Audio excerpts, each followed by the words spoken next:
Alright, I fixed it, I think. I don't know, but okay. I have a bunch of Splatoon footage that I'm never gonna use because there's a bunch of music playing in the background, so I can't put the sound on. And I have my presentation I want to practice, so I figured why not just put them together? So we're doing Ancient Aliens rant again. This is a better version, and a bunch of Splatoon stuff. So this is basically my presentation, word for word, my seminar that I'm gonna do on Halloween. Okay, so I'm gonna start. You can watch Splatoon stuff if you're bored. So, uh, I'm doing Ancient Aliens as my presentation. I'm supposed to pick an episode and debunk it. So, look what I figured out to do. Isn't this cool? I can make all the things go. Um, anyway, here's an overview. And if you're unfamiliar with the show, let me just do a quick introduction. So, what do these things have in common? What do we got here? We got Bigfoot, we got Easter Island head, Moai heads, dinosaurs, Hitler, the pyramids, and skull binding. Well, the answer is, according to Ancient Aliens, all aliens were responsible for all of this. So, as you can see, they cover a whole wide variety of lies about bioant, archaeology, history, cryptozoology. You know, it's kind of a nuts show. Um, so Ancient Aliens is a show that explores the idea that aliens visited the Earth in ancient times. The show is presented in a serious documentary style where experts are brought on to discuss various topics from the ancient astronaut's perspective. Some topics covered in the show include ancient civilizations, how humans are actually from Mars, and how Bigfoots are alien-human hybrids, and that aliens told Steve Jobs how to make iPhones. So, Ancient Aliens first premiered on the History Channel in 2010 and recently finished its 12th season. There are currently 135 episodes. I don't know how you do 12 seasons in 7 years, but you do you, Ancient Aliens. Isn't this cool? I have it all set up. It's like it took me forever to figure out how to crop the thing to get it because they got rid of the sub thing in sub region in OBS. Whatever. Okay. The ancient astronauts theory, the basis of Ancient Aliens, is this theory, and it's the idea that aliens visited the Earth in ancient times, either granting humanity with knowledge or technology, or leaving evidence of their visits in the form of mysterious structures, artwork, and myths about meeting with supernatural beings. The ancient astronauts theory originated in the 1950s, but the theory was not made popular until the 1960s with Morning of the Magicians by Lewis Powell. Hey, do I have my mouse? Here we go. Look at that. This is my PowerPoint, so it's not. I don't have enough screens to make it full screen mode to make it work, so I can point at stuff still.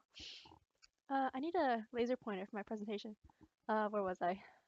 Morning of the Magicians by Lewis Powell and Jacques Bergier, which was mentioned in the first chapter of the textbook that I have from our class. You don't have it, you can download it, but you should buy it. You should buy it. It's myths and something by Kenneth Fader. Oh, geez, I don't know. Okay. Um, and also Eric von Daniken's book, this one, uh, his most infamous book, Chariot of the Gods, with a question mark. So, von Daniken's theories became so popular that the Ancient Astronaut Society was formed in 1973 just to discuss his work. It's like, okay. Um, so here are the experts that appear in my episode that I chose to do. So every episode of Ancient Aliens brings on a group of experts that discusses the subject of each episode. As you can probably see, most of them are self-published authors on books about aliens, and they're known supporters of the ancient astronauts theory. Um, like these guys, Jason Martell, Philip Coppens, and David Childress. They are regular cast members on the show, so I'll be quoting them a lot. And the experts are there to introduce theories, make their own claims, um, about the topic, and which are always related to aliens. Like something that really bothered me is that sometimes they'll have people with PhDs, like actual PhDs, like MJ Evans here, who are actual professional experts in their field, but they don't get to say anything about aliens. They're only allowed to say the very true facts, like how old a thing is or where something is. They don't get to say something isn't aliens. Um, Next is fan favorite Giorgio A. Tsoukalos, who appears as an expert in nearly 90 episodes of Ancient Aliens and is also credited as a consulting producer on the show. Consulting producer on the show. Oh wait, Tsoukalos does not have a background in archaeology or history. He is not an author and has published no major works. Tsoukalos has a bachelor's degree in sports information communications and was actually a bodybuilding promoter. Oh, ignore my Splatoon stuff. I was working on my paper at the same time so you can see everything. You can also see the awesome playlist I was listening to, which is why I can't put the sound up. Hold on a sec. Hold on a second. Okay.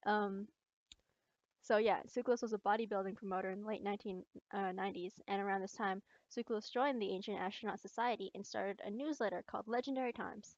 On the show, its title is Publisher of Legendary Times magazine. So if he looks familiar, he is familiar because you know him as the alien meme guy. So you've seen him, you know him, you love him. And next, um, the man, the myth, the legend himself, most infamous expert, Eric von Daniken, appears in almost 50 episodes, frequently referencing his own theories and work, including Cherry of the Gods. Um, I took a quick glance at his Wikipedia page, so I posted that up because I thought that was really funny. Because, like, criticism, logical and factual errors, all of this, I thought that was hilarious. Hmm.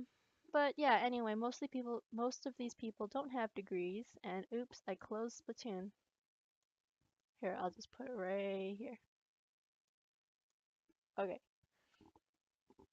I won't have Splatoon running during my real presentation, so I don't have to worry about that. Uh, so the episode I chose to do is called Beyond Nazca. It's season 5, episode 8, which aired in 2013. The episode covers multiple theories on the creation and the purpose of the Nazca Lines in Peru, connecting the lines to things like ancient flight, constellation, and crop circles. So during class, I'll ask like, who watched it? What do you think? And stuff like that. And I suggest everyone watching this video should go watch it right now because it's amazing and full of lies.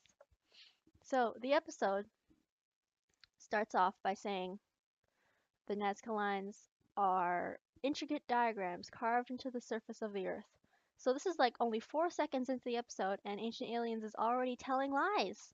The Nazca Lines are not carved, but rather the top layer of reddish iron oxide covered stones that cover the desert are swept away and revealing the lighter colored ground underneath. So how does anything stay? Well, the Nazca Desert is so dry and so flat that it's resistant to erosion, and anything drawn into the earth will stay there forever. There was a thing a while back where a bunch of like what were they? They were like a bunch of hippies who wanted peace. They went to the Nazca Lines and like put up a bunch of like letters to try and get 'cause a bunch of people were touring overhead and they wanted to like spread the word about something peace, something nature, something. And they ruined a bunch of Nazca Lines, which was just ruin them. Dumb, so dumb. 'Cause like their footprints are gonna be there forever now. Anyway, so about 4 minutes later into the episode, they even explain exactly how they're done. Like they even this is from the episode, this screenshot. So they're not carved. You can see it. Um, but they continue to say that the lines are carved after this, even after they explain it. So saying that over 800 lines were carved into the desert is crazy misleading. Ancient Aliens insists that the lines can only be seen from the sky, and therefore were designed and were only meant to be seen from the sky. In the documentary Nazca Decoded, archaeologists created a 3D map of the Nazca Plains that show that many of the geoglyphs are on mountainsides and are not only visible from the sky, but would have been visible to people on the ground and from the hills surrounding a plain. This is one of the few episodes that tries to disprove alternative theories. Giorgio Tsoukalos discusses and rejects the theory that the Nazca people had access to flight or hot air balloons. This theory originated from an article by James W. Moseley in 1955 and was popularized by the book Morning of Magicians. I should fix that in my script. Anyway, so this theory has actually been tested by people. In 1974, Jim Woodman and Julian Knott built a balloon out of the materials that the Nazca people would have had access to. So at least the theory is theoretically possible, but Suclos argues that Spanish chroniclers would have certainly recorded this in their reports because there is not a single word recorded about Nazcan hot air balloons. Um, so hot air balloons in Nazca didn't exist. The problem with Suclos' argument here is that it's likely that not a single word recorded by Spanish chroniclers talked about aliens in Nazca either. Okay, I should fix that in my report. This is why I'm doing this, so I can read over my script and fix stuff. There is likely not a single word about aliens. Okay. Um, creation of the lines. I hope my PowerPoint looks okay. Are you looking at it? Are you watching it? Or are you watching Splatoon? Because I'm on a losing streak right now, aren't I? I don't know. Um, creation of the lines. Ancient Aliens argues that the creation of the lines was impossible for people to have done without advanced technology or flight. Childress states as the lines go on for miles, perfectly straight through the desert, and Molten House is that one of the bigger glyphs look to be pressed down at least 24 inches. Again, they're not. The lines are barely even a few inches deep. Nichols states that the creation of the lines is simple and describes one method. Creation. Okay. There we go. Describes one method in which the stakes are placed in the ground to mark where the lines go, sometimes connected by string as additional guides, and the lines are drawn in. This theory is further supported by stake holes along some of the lines. Maria Reich, I'm not quite sure how to say her name, is an archaeologist who practically dedicated her life to the Nazca Lines and found more complicated pictures were drawn from scale drawings that were divided up using a grid and created square by square. In here. In 1982, Nickel was able to here. Someone was able to reproduce the condor figure to scale in a few days with his cousins using the method without any help from the sky. Next, the episode tries to say that the Incan creator god Viracocha had commissioned the Nazca lines and glyphs in the remote past. I have there's no way to prove that a god commissioned the lines. Like, we can talk about unprovable theories later. Eric von Daniken's theories. Eric von Daniken argued in his book, Chariot of the Gods, that because the Nazca lines look like runways, they were used as landing strips for alien spacecrafts to land on. Von Daniken came up with a new theory after the airships were debunked by Maria Reich, who found that heavy spacecrafts would sink into the soft soil of a Nazca plain. Paranormal researcher Ken Storch asserts that the Nazca lines are visible from space and were meant as a message to the aliens. If this was true, unfortunately for the Nazcan people signaling aliens to return, the Nazca lines are in fact not visible from space. You can't even see them all that clearly on Google Maps, which is so disappointing because I wanted to like zoom in real close and like do street views, but you know. Next, the episode tries to connect the geoglyphs to constellations. Barra claims that the spider glyph matches up with the constellation Orion, with the spider's extended leg matching up to the star Sirius. An astronomical connection to the lines was proposed by Paul Kossak, a geologist who saw the sun set right over one of the lines. Astronomer Gerald Hawkins disproved this theory when he compared the positions of the lines to solar, lunar, and stellar alignments and found that very few of the lines matched up to anything, and then believed that it was likely that the lines that did match up only did so by coincidence. So, like, what do you think? Look at this. Look at this spider. And then look at this constellation. I don't know. I don't even think it's even close. Like, they could have overlaid this constellation over any of the geoglyphs. Like, I don't know. So, after this part, they pretty much just stopped trying to say any evidence at all, and they stop recycling old theories and they just go right into making up theories, which is pretty nuts. So, like this one, El Astronato. Ancient Aliens asserts that the glyph known as El Astronato, or the astronaut, is evidence of that the Nazca lines are a message to the gods or aliens.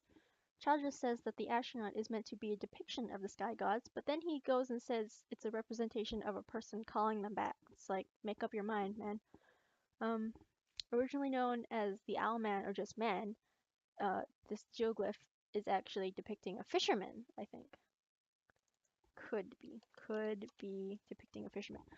Czech scientists found that fish were an important trade item in the Nazca Mountains, and because of the way the fisherman was drawn into a mountainside, it's theorized that he's kind of like a billboard to advertise fish trading.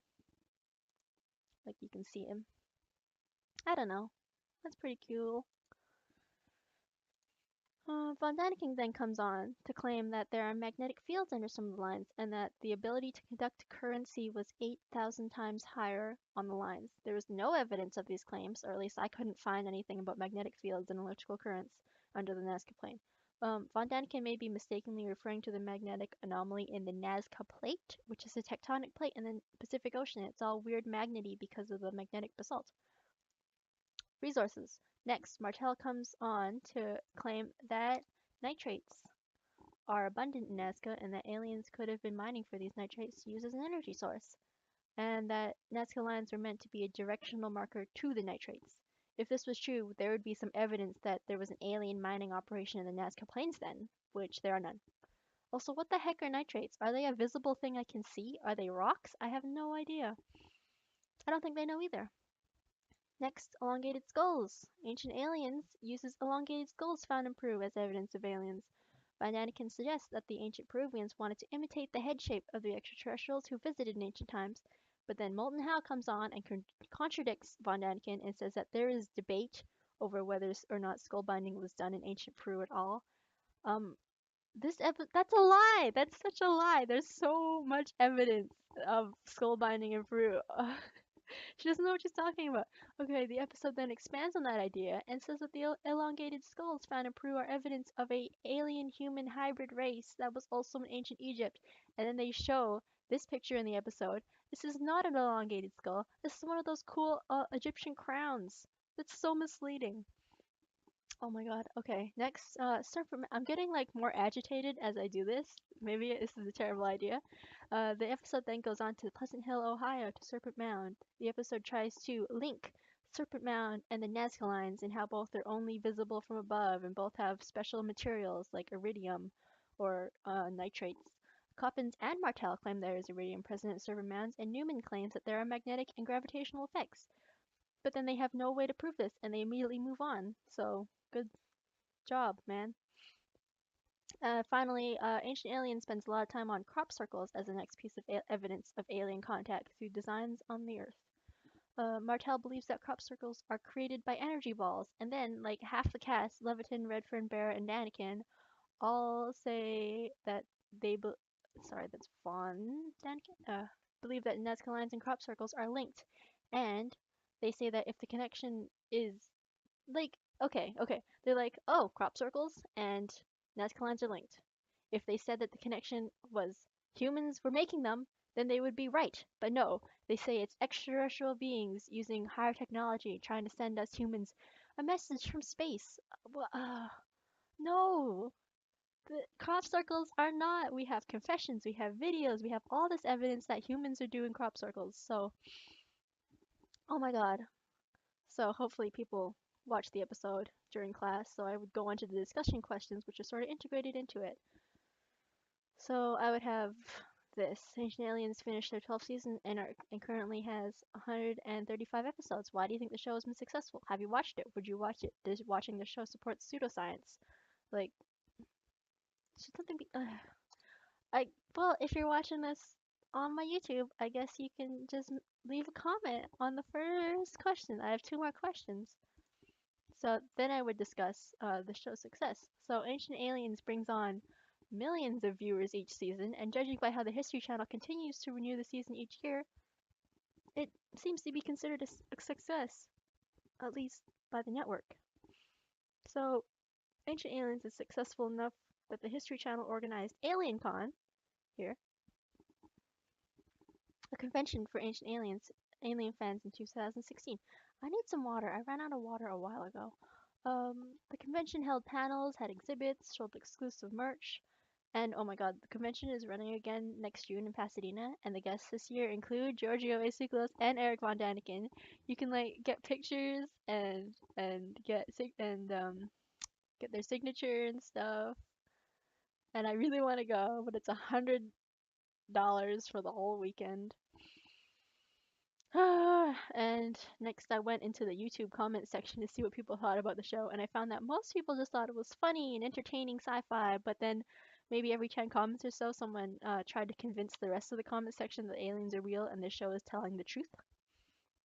So I think that part of Ancient Aliens audience are people who watch the show purely for entertainment. Like, I get it. The show looks at interesting questions like Bermuda Triangle, the alien hotspot, or Sasquatches or alien human hybrids. And, like, maybe some people just like to make fun of the hosts and Sukalos and stuff like that. Uh, yeah, even Vice Media owned channel Viceland even produced a show based on the entertainment value of Ancient Aliens called Action Bronson No, called Traveling the Stars. Action Bronson and friends watch Ancient Aliens, where rapper Action Bronson here and other rappers and musicians watch episode of Ancient Aliens and comment over it, like in Mystery Science Theater 3000. So, like, we got Tyler the Creator, we got Knowledge, something like that. I don't know these white guys. Um,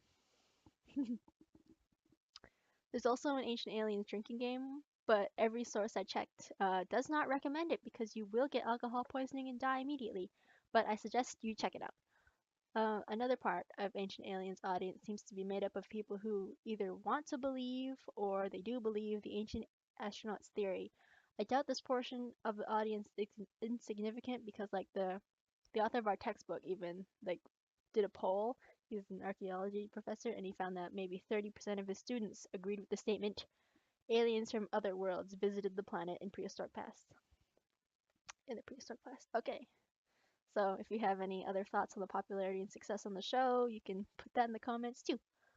My second question is, why do you think some people believe in this show?